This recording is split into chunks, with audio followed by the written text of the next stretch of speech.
One of the things I find is a lot of people don't wind up feeling confident to walk their horse downhill. They also tend to not help the horse learn to be thinking about where he's going. They also feel that they cannot pause the horse while he's on a hill. These are all options and opportunities in the equine conversation to help that horse build his confidence, stay mentally present, and be able to think about where he's being asked to move and then offer reasonable behavior along the way.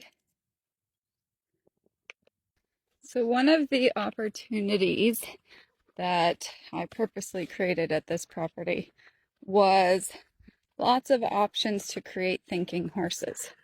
I think there is a lot of interaction that happens where the horse is never allowed and certainly not encouraged to be able to think through things. Now, as we talked about this particular horse, he did not come with what we'll say horse skills or the ability to be mentally present or think through things.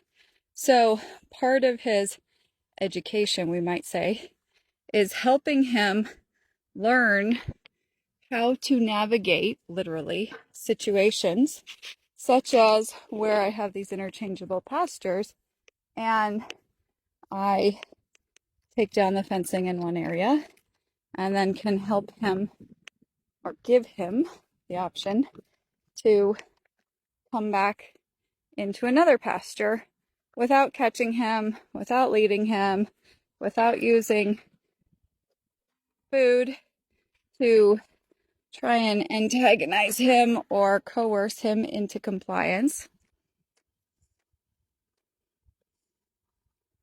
So even just the basic moving the gate and having him be able to think and then find his way around, it may not seem like a big deal for a lot of you, but from the completely dysfunctional state that he was originally in, this was a mind-blowing scenario. So these are the things that sometimes we don't notice that our horses have lost. So asking him to let go of a thought of pushing forward. And again, and then I'll put up the fence line. These are so many things that our horses have never been allowed to do because they're often so micromanaged. So initially, it's making sure that we're setting the horse up for success, and then it's creating opportunities for him to practice thinking through scenarios and being able to make decisions without the human dictating each aspect of it. I think here we are at feed time. One of the things that I find a lot of people tend to do is kind of avoid the horse at dinner time or try and get out of the way from how the horse might interact with them instead of asking the horse to be reasonable in what it is that. So we don't want to feel crowded.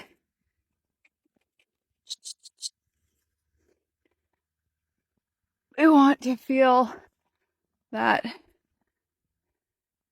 we can be thoughtful and wait and not be pushy.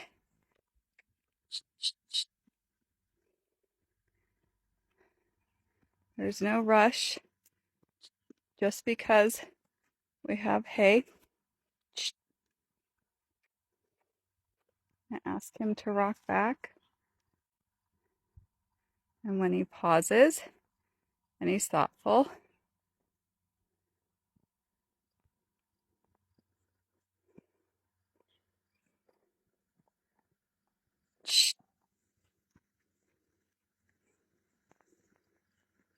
then we're going to throw the hay.